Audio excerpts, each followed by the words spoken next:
جس نے 2013 میں کتاب لکھی کیپٹل ان دا 21st سینچری، اور پھر 2019 میں یا 20 میں لکھی کیپٹل اینڈ آئیڈیالوجی.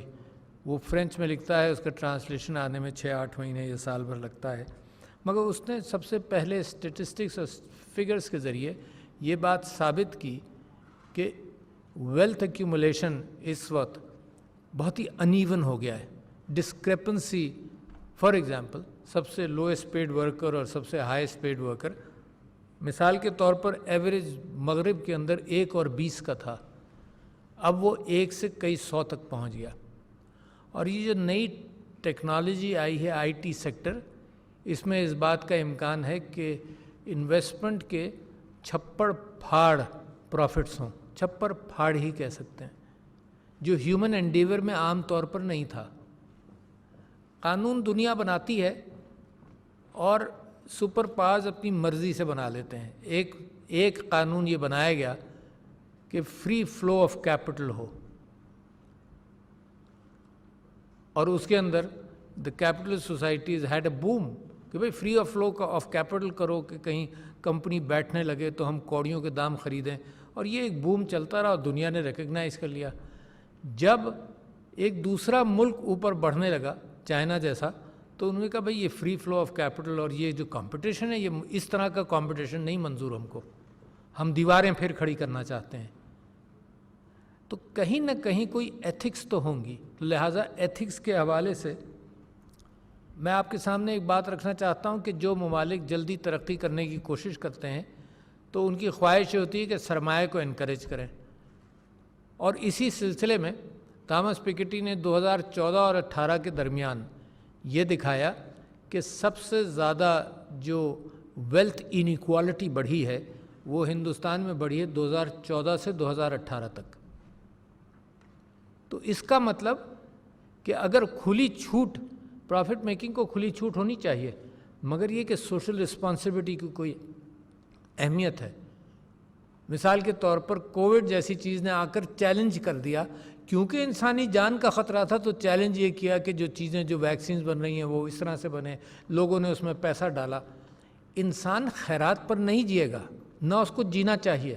یہ لوگوں کی خطرات، بڑے بڑے سرمایہ دار ارب پتی کھرب پتی بنے ہوئے ہوں اور دنیا کی آدھے سے زیادہ ویلتھ 100 لوگوں کے اندر جمع ہو جائے اور باقی سب خیرات کے مستحق ہوں، یہ انسانیت نہیں ہے.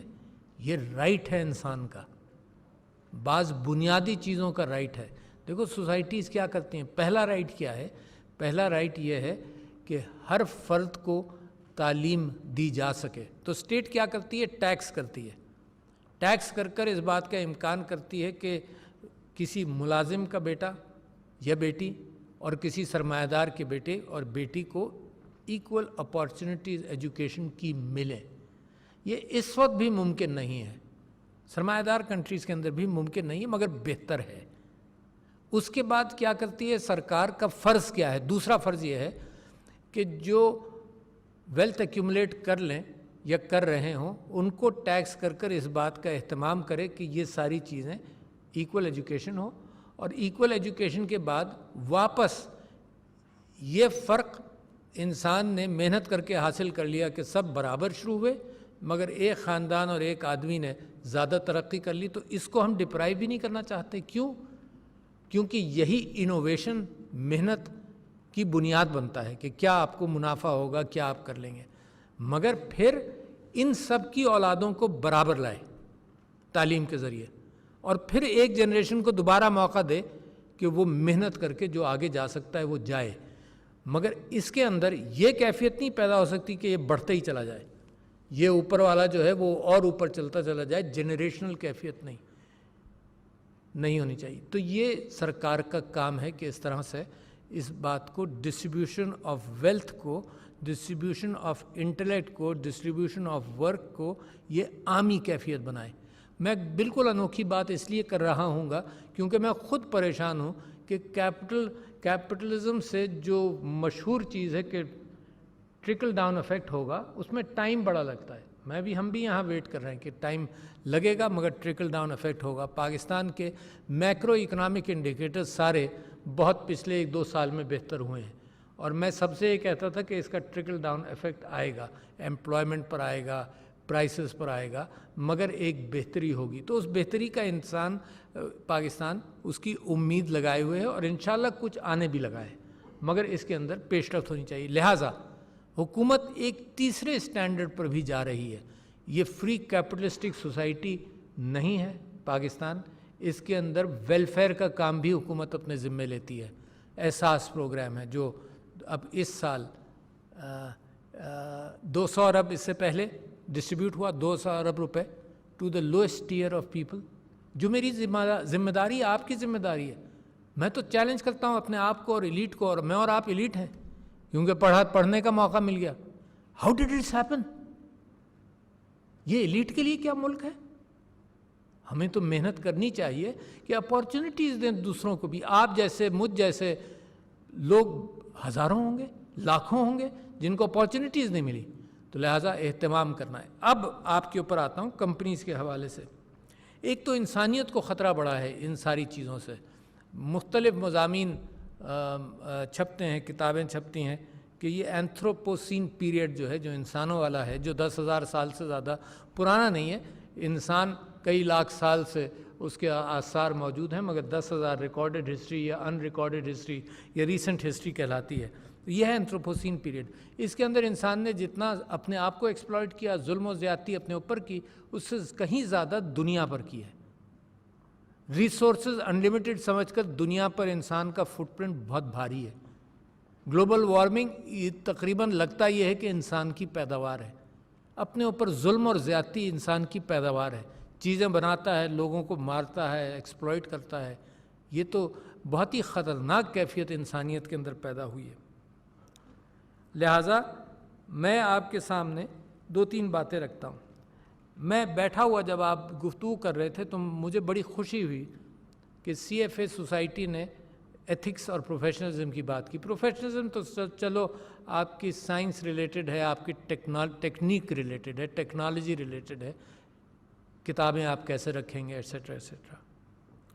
مگر آپ نے جو ایتھکس کی بات کی تو اس کے اوپر میں نے یہ سوچا کہ میں آپ کے سامنے کیا ایسی بات رکھ سکتا ہوں جو ایتھکس سے ایک کمپنی، ایک ادارہ، ایک پروفٹ میکنگ آرگنائزیشن کے اوپر ایتھکس کیسے لگ سکتی ہیں۔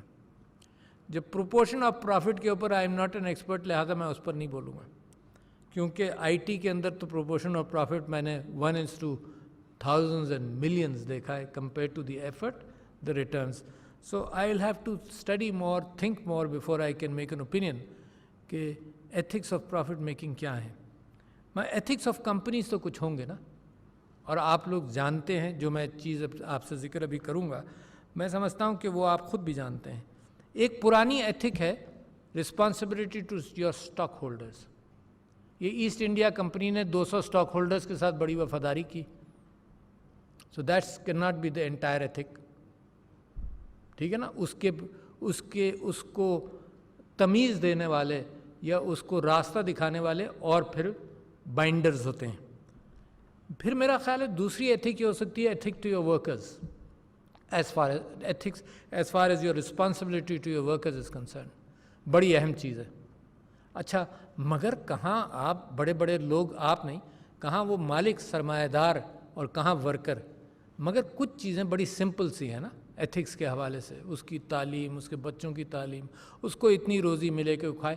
تو you don't go with basic incomes as described by the government. اس کے اندر کوئی ویرائٹی ہونی چاہیے کہ وہ بیچارہ غریب پریشان مت ہو۔ یہاں تو بیمار ہوتا ہے، آپ جیسے مجھ جیسے اگر بیمار ہوتے ہیں تو گھبراتے ہیں کہ اسپتال جائیں گے وہاں میٹر شروع ہو جائے گا، اس بیچارے کا بھی سوچیں۔ یہ ذمہ داری اگر آپ اپنائیں گے تو ایک انٹینجبل میں بیچ میں ڈال رہا ہوں، جو آپ لوگوں سے تو کہہ سکتا ہوں، باہر والوں سے نہیں کہہ سکتا، وہ ہے اللہ کی برکت۔ یہ انٹینجبل ہے کہ if you take care of people, اللہ بھی برکت ڈالتا ہے۔ اور آپ نے دیکھ لیا کووڈ میں جس ذمہ داری کے ساتھ آپ کی حکومت نے، آپ کے لیڈران نے، عمران خان صاحب نے یہ بساط ڈالی کہ دنیا جو مرضی آئے کرے، ٹوٹل لاک ڈاؤن ہم افورڈ نہیں کر سکتے، تو وہ اس سے برکت بھی آتی ہے، مگر دوسروں کی سمجھ میں نہیں آئے گا۔ شاید ہماری اور آپ کی سمجھ میں آ جائے کہ یہ لوگوں کا خیال کرنے سے بھی ایک برکت ہے جو بہت بڑی ہے۔ you've almost battled COVID very well.